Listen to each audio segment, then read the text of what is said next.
तो अभी हमने देख लिया कि रिस्क और सिस्क क्या होता है, दोनों का फर्क भी हमें पता चल गया कि सिस्क में कॉम्प्लेक्स इंस्ट्रक्शन सेट होता है और रिस्क में रिड्यूस इंस्ट्रक्शन सेट होता है जिसको कि काम में लिया जाता है। तो अब हम इसे आगे बढ़ते हैं।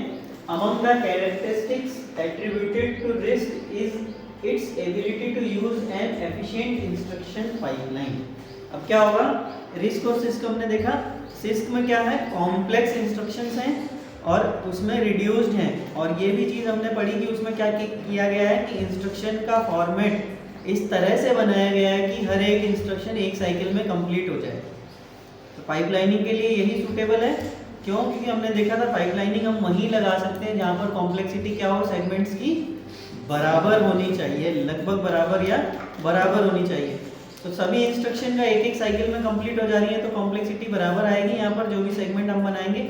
जबकि सिस्क में नहीं कर सकते हम। क्यों? सिस्क में क्या है, हर एक इंस्ट्रक्शन अलग अलग तरीके से अपने हिसाब से टाइम ले रही है, क्योंकि कोई बहुत ज़्यादा कॉम्प्लेक्स होगी तो वो बहुत ज़्यादा समय ले सकती है, तो फिर उसमें हम सेगमेंट नहीं बना सकते। जो उसके कैरेक्टरिस्टिक्स हैं, रिस्क के गुण हैं जो उसके, उन गुणों के आधार पर ही हम क्या कर सकते हैं, पाइपलाइनिंग उसमें लगा सकते हैं, और वो रिस्क में ही अवेलेबल है। The simplicity of instruction set can be utilized to implement an instruction pipeline using a small number of sub operations. जो सिंप्लिसिटी थी, रिड्यूस्ड वाले में सिंपल था हमारा इंस्ट्रक्शन का सेट, ठीक है। जो उसकी सिंप्लिसिटी है उसको हम कहाँ यूज कर सकते हैं, इंस्ट्रक्शन पाइपलाइन बनाने में।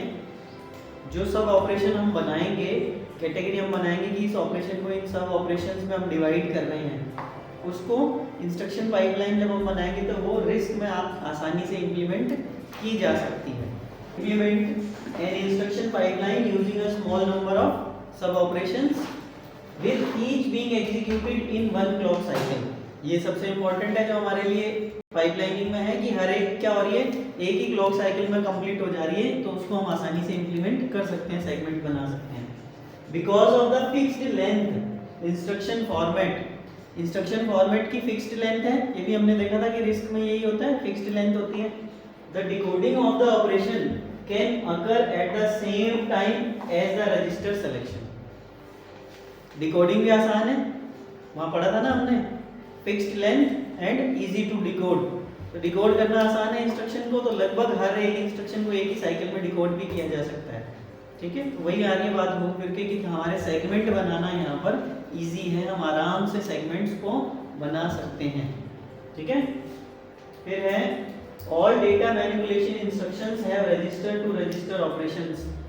जितनी भी मैनिपुलेशंस की ऑपरेशन है वो सारे के सारे क्या होंगे, रजिस्टर टू रजिस्टर होंगे। इसमें अपने इसके रजिस्टर्स भी होते हैं, इंटरनल रजिस्टर्स होते हैं सीपीयू के, मेमोरी से बार बार एक्सेस नहीं करना पड़ता, ये देखा था ना रिस्क में हमने। तो ये उन्हीं रजिस्टर्स को यूज कर लेगा। Since all operations are in registers, क्योंकि सारे ऑपरेशन कहाँ होंगे, रजिस्टर्स में होंगे, there is no need for calculating an effective address. Effective address calculate करने की भी अब जरूरत नहीं है, क्योंकि रजिस्टर में ही है हमारे पास, मेमोरी से लाने की आवश्यकता नहीं पड़ेगी हमें। और fetching of operands from memory, effective address नहीं कैलकुलेट करना, ना ही हमें उसको मेमोरी से लेकर आना है, क्योंकि वो पहले ही सबका सब हमने कहाँ रख लिया होगा, रजिस्टर्स में ही होगा सबका सब। Therefore the instruction pipeline can be implemented with 2 or 3 segments. Instruction pipeline को हम 2 या 3 सेगमेंट से इंप्लीमेंट कर सकते हैं। One segment fetches the instruction from program memory.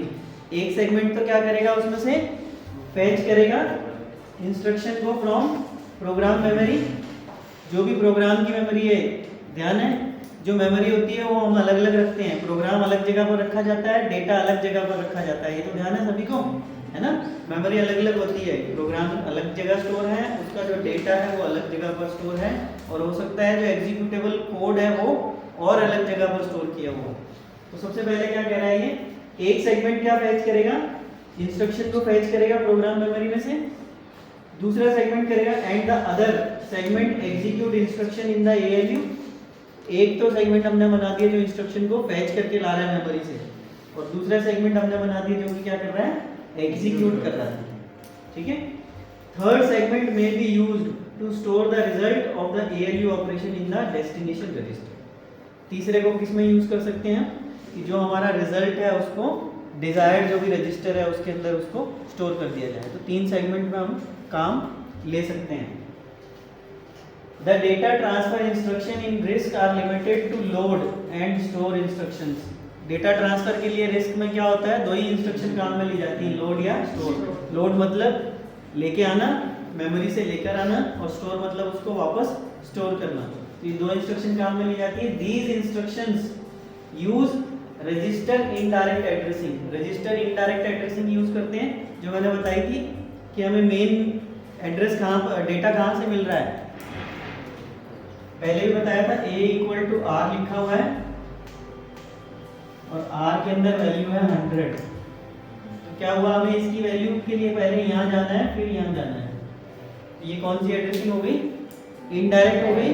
और अगर ये रजिस्टर है कोई तो ये कौन सी होगी, रजिस्टर इनडायरेक्ट। ठीक है, इनडायरेक्ट मिलेगा कहाँ से, रजिस्टर से मिलेगा। तो ये कौन सी एड्रेसिंग हो गई, रजिस्टर इनडायरेक्ट एड्रेसिंग हो गई।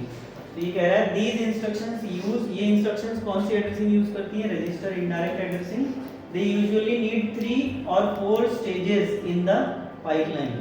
इस तरह की इंस्ट्रक्शंस के लिए जनरली हमें कितनी 3 या 4 स्टेजेस चाहिए होती है पाइपलाइनिंग में। ठीक है, आगे देखेंगे कैसे चाहिए होती है।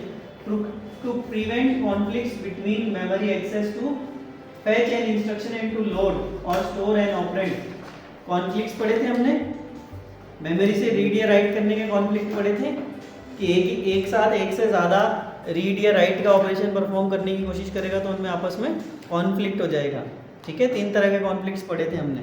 तो उन कॉन्फ्लिक्ट्स को प्रिवेंट करने के लिए, ये रोकने के लिए, टू प्रिवेंट कॉन्फ्लिक्ट्स को प्रिवेंट या रोकने के लिए between a memory access to fetch an instruction, एक मेमोरी एक्सेस जो इंस्ट्रक्शन को फेच कर रही है उसके, और एक जिसमें इंस्ट्रक्शन को लोड या डेटा को लोड या स्टोर किया जा रहा है। कॉन्फ्लिक्ट किसके किसके बीच में होगा, मेमोरी रीड या राइट में होगा, ये तो पक्का है। अब मेमोरी रीड या राइट हम इंस्ट्रक्शन के लिए भी कर सकते हैं और डेटा के लिए भी कर सकते हैं। उनके आपस में कॉन्फ्लिक्ट को रोकने के लिए क्या किया जाता है, most RISC machines uses to separate buses. वहां पर भी हमने ये कहा था कि अलग अलग बस यूज कर ली जाए। तो यहाँ पर भी क्या है, जो रिस्क मशीन्स हैं वो क्या करती हैं, यूज करती हैं सेपरेट बसेस विद 2 मेमोरीज। बस भी अलग अलग है और मेमोरी भी अलग अलग है। वहाँ पर भी हमने यही पढ़ा था, कॉन्फ्लिक्ट्स को रिमूव करने के लिए बेस्ट ऑप्शन क्या था कि डेटा अलग जगह स्टोर किया जाए और जो इंस्ट्रक्शन है वो अलग जगह पर स्टोर की जाए। इंस्ट्रक्शन को रीड करने के लिए मेमोरी बस यूज की जाए और डेटा को रीड करने के लिए डेटा बस यूज की जाए। तो वो सेपरेट हो गया, तो वो कॉन्फ्लिक्ट क्या हो गया, हमारा दूर हो जाएगा। The 2 memories can, one for storing the instruction and other for storing the data। ठीक है, 2 मेमोरीज यूज की जाए, कौन सी, एक डेटा को स्टोर करने के लिए और एक इंस्ट्रक्शन को स्टोर करने के लिए। The 2 memories can sometime operate at the same speed as CPU clock and are referred to as cache memories या कैश मेमोरी। पढ़ा है ना कैश मेमोरी, है ना। कैश मेमोरी जितनी ज़्यादा बड़ी होती है उतनी स्पीड ज़्यादा मिलती है, क्योंकि जो कैश मेमोरी होती है उसकी स्पीड फास्ट होती है। मेमोरी की अगर हायरार्की हम डिसाइड करें कि कौन सी मेमोरी सबसे फास्ट है, ठीक है, तो सबसे फास्ट कौन सी होती है जो हमारे सिस्टम में होती है, वो कैश मेमोरी ही होती है। और किसी भी मेमोरी के फास्ट होने का क्या मतलब है कि उस मेमोरी में रीड या राइट का जो ऑपरेशन होगा उसमें कितना समय लग रहा है। ठीक है, मेमोरी की स्पीड का मतलब होता है रीड या राइट ऑपरेशन में लगने वाला समय। ठीक है, तो कैशे मेमोरी यूज की जाती है इसके लिए, कैश मेमोरी, और उसकी स्पीड जनरली कितनी हम यूज कर लेते हैं, जो कि सीपीयू की स्पीड है, जो उसकी क्लॉक स्पीड है। मतलब जितनी स्पीड से हमारा सीपीयू ऑपरेशन परफॉर्म कर रहा है उतनी ही स्पीड से हमारा उस मेमोरी को हम रीड या राइट का ऑपरेशन कर सकते हैं। ठीक है, तो इससे ओवरऑल स्पीड बढ़ जाएगी। ठीक है, मेरा किसी चीज़ को पढ़कर काम में लेने में उतना ही समय लग रहा है, अगर जितना मेरा पलक झपकने में लग रहा है तो मेरा काम फास्ट हो जाएगा। ठीक है, as mentioned in section 8.8, one of the major advantage of RISC is its ability to execute instruction at the rate of 1 per clock cycle। ये उसकी एडवांटेज है। ये वहाँ पर भी हमने देखी थी उस सेक्शन में कि हर एक RISC में जो है हर एक इंस्ट्रक्शन है वो क्या लेती है, एक क्लॉक साइकिल लेती है एग्जीक्यूट होने के लिए। It is not possible to expect that every instruction be fetched from memory and executed in one clock cycle। ठीक है, जनरली ऐसा हर बार हो जाए वो संभव भी नहीं है, 100% नहीं हो सकता है ऐसा, किसी भी वजह से हमारा टाइम एक साइकिल से ज़्यादा भी लग सकता है। What is done in effect is to start each instruction with each clock cycle and to pipeline the processor to achieve the goal of single cycle instruction execution। इसके लिए क्या किया जाए हमें, भाई जो हमारा क्लॉक का आगे पीछे हो सकता है, जो ये भी एक तरह से कॉन्फ्लिक्ट है, ये भी दिक्कत देगा हमें, क्योंकि हमें पता है पाइपलाइनिंग में ये मेजर प्रॉब्लम हो सकती है। Start each instruction with each clock cycle. हर एक इंस्ट्रक्शन को आप कब स्टार्ट करें, हर एक क्लॉक साइकिल के साथ, यानी कि जैसे ही क्लॉक आएगा आपके पास सिग्नल आएगा तभी इंस्ट्रक्शन को स्टार्ट करना है। And to pipeline the processor को पाइपलाइन करो आप to achieve the goal of single cycle instruction, यानी कि प्रोसेसर की पाइपलाइन जब हम बनाएंगे उसके अंदर डेटा भेजेंगे वो और इंस्ट्रक्शन को एग्जीक्यूट करने का समय जो है वो दोनों एक साथ ही शुरू करें आप। कैसे, जैसे मैं कहूँ गो, तो जो मेरे सेगमेंट है वो सारा अपना काम करना शुरू कर दें। अब जब तक मैं दोबारा गो या स्टॉप करके गो नहीं कहता तब तक वो एक ही साइकिल चलती रहेगी। तो हम ये अगर डिसाइड कर लें कि हम सभी एक साथ ही लिखना शुरू करेंगे, ठीक है, और पहले से हमने ये मान लिया है कि 2 सेकंड या 2.5 सेकंड से ज़्यादा किसी को भी नहीं लगता एक अक्षर या एक शब्द अपना ऑपरेशन परफॉर्म करने के लिए, तो हम क्या करेंगे, एक क्लॉक डिसाइड कर ली जो हमने कहा कि हर 3 सेकंड बाद आ जाएगी। किसी को 2 लग रहा है, किसी को 2.5 लग रहा है, किसी को 3 लग रहा है, तो वो एक बराबर हो गई। अब ये डिसाइड हमने कर रखा है कि जैसे ही नेक्स्ट क्लॉक आएगी तब ही अगला ऑपरेशन करना है, तो ऑलमोस्ट हम सभी लगभग बराबर सा ही काम करेंगे। भाई मैं जल्दी करके फ्री भी हो जाऊंगा तो भी मैं अगला नहीं कर रहा हूँ, है ना, तो बिजी ही हूँ मैं, तो सारी क्या होगी, सेगमेंट लगभग क्या हो गया, बराबर हो गया ऑलमोस्ट। तो ये किया जाएगा क्या, start each instruction with each clock cycle and वो भी करो और साथ ही साथ क्या करो, to pipeline the processor to achieve the goal of single cycle instruction execution. एक ही साइकिल में एग्जीक्यूशन उसको कंप्लीट करना है, तो दोनों काम हो गए, वो एक साइकिल में अपना ऑपरेशन कंप्लीट कर देगा और वो एक उसमें अपनी इंस्ट्रक्शन को ले आएगा, मतलब सभी को एक साइकिल में सारा काम अपना कंप्लीट कर लेना है। The advantage of risk over six is that risk can achieve pipeline segments. ठीक है, ये मैंने पहले ही बताया था आपको कि रिस्क से हम पाइपलाइनिंग अचीव कर सकते हैं। क्यों, क्योंकि इसी वजह से मेजर चीज़ जो यही है कि फिक्स फॉर्मेट है इंस्ट्रक्शन का और एक साइकिल में सारी इंस्ट्रक्शन अपना ऑपरेशन कंप्लीट कर लेती है, यही एडवांटेज है। सिस्क में क्यों पाइपलाइनिंग नहीं कर सकते, इसी वजह से, क्योंकि वहाँ क्लॉक साइकिल जो है सबकी अलग अलग है। ठीक है, तो डायरेक्ट यहाँ आ रहा हूँ, यही है, यही चीज़ मैं यहाँ बताई, हमने 2 बार कर ली। फिर another characteristics of risk is the support given by the compiler that translate the high level language program into machine language program। दूसरा क्या है कि रिस्क कंपाइलर जो है हमारा, कंपाइलर क्या करता है, हाई लेवल लैंग्वेज को मशीन लैंग्वेज में कन्वर्ट करेगा, वो उसको सपोर्ट कर रहा है। Instead of designing hardware to handle the difficulties associated with data conflicts and branch penalties, RISC processors rely on the efficiency of the compiler to detect and minimize the delay encountered with these problems। ऊपर तो conflict कौन सा आ गया था, data का, है ना। अब ये किसकी कह रहा है, ब्रांचिंग, ना, ब्रांच की कॉन्फ्लिक्ट देखे थे हमने। तो ब्रांचिंग के कॉन्फ्लिक्ट के लिए ये क्या कह रहा है कि कंपाइलर जो है उस पर भरोसा किया जाता है कि वो इतना कैपेबल है कि वो इन सबको हैंडल कर सके। क्या क्या कहा गया इसने, instead of designing hardware to handle difficulties associated with data conflict और ब्रांचिंग की जो कॉन्फ्लिक्ट थे उनके लिए अलग से हार्डवेयर डिजाइन करने की बजाय रिस्क प्रोसेसर रिलाय करता है, भरोसा करता है किस पे, efficiency of the compiler, compiler की एफिशिएंसी पर भरोसा करता है to detect and minimise the delay, कि वो डिटेक्ट कर लेगा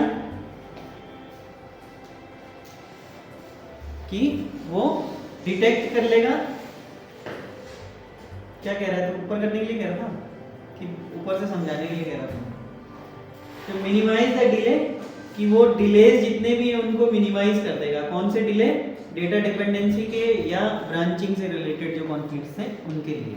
ठीक है, the following example show how a compiler can optimise machine language program to compensate the pipeline conflicts. एक एग्जांपल से ये बता रहा है कि कैसे हम रिस्क पाइपलाइनिंग करेंगे।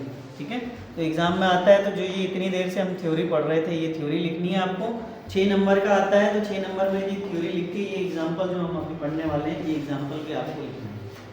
3 नंबर का आता है कि रिस्क पाइपलाइन क्या होती है। तो जो अभी हमने थ्योरी पढ़ी, घबराने वाली बात नहीं है कि मैंने इतना समय लिया है आपको वो चीज़ पढ़ाने में। ठीक है, वो समय इसलिए इतना लिया ताकि आप उसको आसानी से लिख सको। एग्जाम्पल देखते हैं अब हम 3 सेगमेंट इंस्ट्रक्शन पाइपलाइन। एक 3 सेगमेंट की इंस्ट्रक्शन पाइपलाइन का हम एग्जांपल देखेंगे रिस्क पाइपलाइन को समझने के लिए। इसमें इसने क्या कहा गया है, a typical set of instructions for RISC processor are listed in table 8.12। यहाँ पर अगर हम देखें तो यहाँ पर हमें इंस्ट्रक्शन जो सेट है किसका, बर्कले रिस्क फर्स्ट। ठीक है, ये मशीन का नाम है। ठीक है, हर एक मशीन का अपना अपना इंस्ट्रक्शन सेट होगा। तो इसको अगर हम समझने की कोशिश करें तो इसमें क्या दिया हुआ है, ऑपकोड, यानी कि ऑपरेशन का कोड क्या है।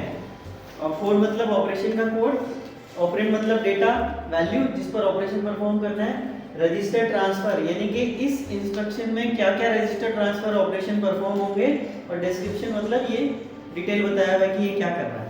तो पहला अगर हम देखें, डेटा मैनिपुलेशन के लिए इंस्ट्रक्शंस दी हुई हैं। क्या दी हुई है, ऐड, ADD, ये एक सिंबल है। ठीक है, सिंबल है जिसका काम क्या है, डिस्क्रिप्शन में बताया है इसने क्या, इंटीजर ऐड, इंटीजर वैल्यूज का एडिशन का अरिथमेटिक ऑपरेशन जो होता है ये वो परफॉर्म करेगा। ये इसका ऑपकोड हो गया। ऑपरेंड क्या होंगे इसके अंदर, RS, S2, RD, ये 3 वैल्यूज होंगी जिनको ये कर सकता है। और वो किस तरह से करेगा, RD में RS और S2 इन दोनों का सम होकर चला जाएगा। आगे बात समझ में, इस इंस्ट्रक्शन का मतलब क्या है और इस इंस्ट्रक्शन के एग्जीक्यूट होने पर कौन से ऑपरेशन परफॉर्म होंगे। ठीक है, अब इसको हम सब ऑपरेशन में भी डिवाइड कर सकते हैं कि पहले इसमें आएगा, फिर इसमें आएगा, फिर जुड़ेगा, फिर एक्यूमुलेटर में आएगा, एक्यूमुलेटर से इसमें आएगा। वो हमने रजिस्टर ट्रांसफर लैंग्वेज में कहा था कि इंटरनली क्या होंगे, हर एक जो ये दिख रहा है हमें, ये भी अलग अलग टुकड़ों में होके होगा, अलग अलग सब ऑपरेशंस में होगा, माइक्रो ऑपरेशन जिसे हम कहते हैं। ठीक है, क्लियर है। ऐसे ही ये सारे दे रखे हैं, ऐड सी, कैरी को भी ऐड करना है अगर हमें, तो क्या करना है हमें, इनपुट तो वही सेम रहेंगे लेकिन साथ में जो कैरी के लिए रजिस्टर होगा वो वैल्यू भी इसके साथ जुड़ जाएगी। क्या है, ऐड विद कैरी। ये आप समझ लो हम 3rd चैप्टर का कुछ पोर्शन यहाँ पर कर रहे हैं, क्योंकि वहाँ पर भी हमने इंस्ट्रक्शन सेट पढ़नी है कि कैसे होती है, उसके अंदर क्या क्या होता है। तो ये ऑपकोड और ऑपरेंड होता है। ये ऑपरेंड जो होता है इसमें कितनी वैल्यूज आ सकती हैं, ऑपरेंड में कितनी वैल्यूज आ सकती हैं, या इसकी जगह पर एड्रेस दिए जा सकते हैं। जैसे R1 R2 क्या है, रजिस्टर का नाम है डायरेक्टली। ठीक है, क्योंकि इसमें वो एड्रेसिंग मोड यूज होती है, रजिस्टर इनडायरेक्ट। तो यहाँ पर जो भी वैल्यू है देखो आप सारे के सारे में रजिस्टर्स ही मेंशन किए हुए हैं। कोई दूसरी मशीन होगी जहाँ रजिस्टर की जगह एड्रेस भी दिया जा सकता है। कैसे, ऐसे भी लिखा जा सकता है, ऐड, अच्छा एक तो कैपिटल में लिखते हैं, ये ध्यान रखना। जो असेंबली लैंग्वेज में जो ये कोड होते हैं ना, जनरली कैपिटल में ही लिखा जाता है, तो हमें कैपिटल में लिखना है।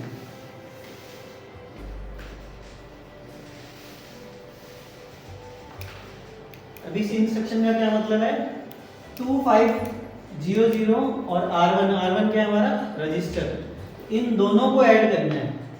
ठीक है, इससे अलग बता रहा हूँ मैं, ये तो इस मशीन का है जिसमें सारे के सारे रजिस्टर ही हैं, पर यहाँ पर एड्रेस भी दिया जा सकता है या डायरेक्ट वैल्यू भी दी जा सकती है। अब ये 255H लिख देता हूँ तो इसका मतलब ये एड्रेस हो गया। ठीक है, ये उस मेमोरी का एड्रेस है जहाँ से हमें पहला ऑपरेंड लेना है, और ये R2 रजिस्टर है जहाँ जिसकी वैल्यू को हमें लेना है। यानी कि इस एड्रेस पे सपोज ये 2500, ये मेमोरी लोकेशन है, इस पे 55 स्टोर है, और साफ लिख देता हूँ मैं थोड़ा सा। ये R1 है सपोज, इसकी वैल्यू है 14 और ये 2500 लोकेशन है, इसकी वैल्यू है 55। तो जब हम इसको रन करेंगे तो ये क्या करेगा, पहली वैल्यू एड्रेस दे रखा है इस एड्रेस से लेगा, दूसरी वैल्यू रजिस्टर का नाम दे रखा है इस रजिस्टर से लेगा। तो दोनों वैल्यूज को लेके जो भी ऑपरेशन परफॉर्म करना है वो परफॉर्म कर देगा। एक तो ये हो गया। एक हमने ये देख लिया जिसमें दोनों ही रजिस्टर दे रखे हों।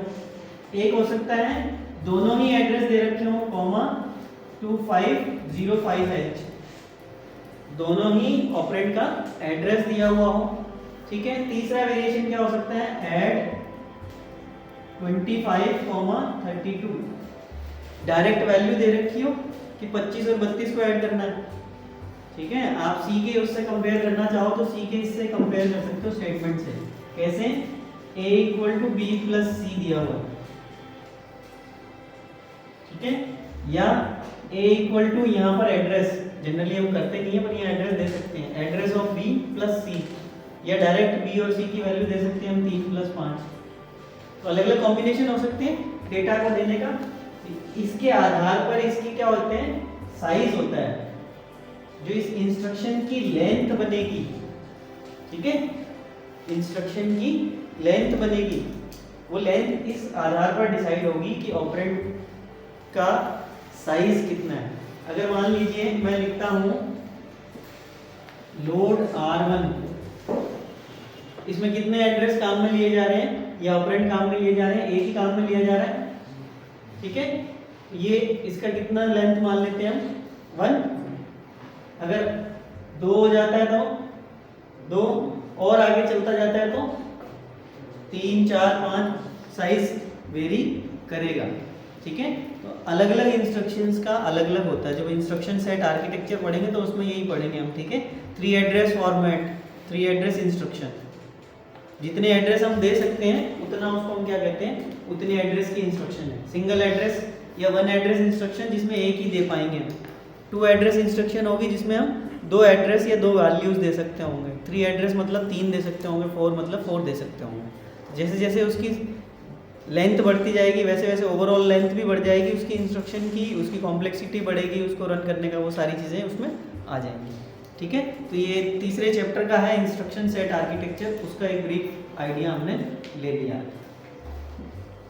क्योंकि ये रिलीवेंट है इसलिए मैंने आपको ये बीच में पढ़ा दिया, क्योंकि उससे रिलीवेंट है, फिर वापस सारी चीज़ रिपीट करते हैं। तो यहाँ पर क्या हो रहा है, यहाँ पर इसका ऑपकोड, उसका क्या ऑपरेंड होगा, उसके रजिस्टर ट्रांसफर में कौन कौन से ऑपरेशन होंगे और उसका डिस्क्रिप्शन ये बताया हुआ है। ठीक है। तो अब वापस हम चलते हैं रिस्क पाइपलाइन पे, जिसमें हमने ये देखा था कि इस टेबल 8.12 में क्या दिया हुआ है। तो नीचे तक देख लें, इसमें सभी यही दिया हुआ है, ये देखो। ठीक है। अलग अलग तरह के ऑपरेशंस हैं सारे, हर एक की इंस्ट्रक्शन दी हुई है। ये कॉल है, ये जंप है, ठीक है, रीसेट है, ये कॉल रजिस्टर है, ये अलग अलग है। ठीक है। अगला चैप्टर पढ़ेंगे तो हमको ऐसी बहुत सारी पढ़नी है जिनके मीनिंग हम देखेंगे। ठीक है। ठीक है। ये समझ में आ गया।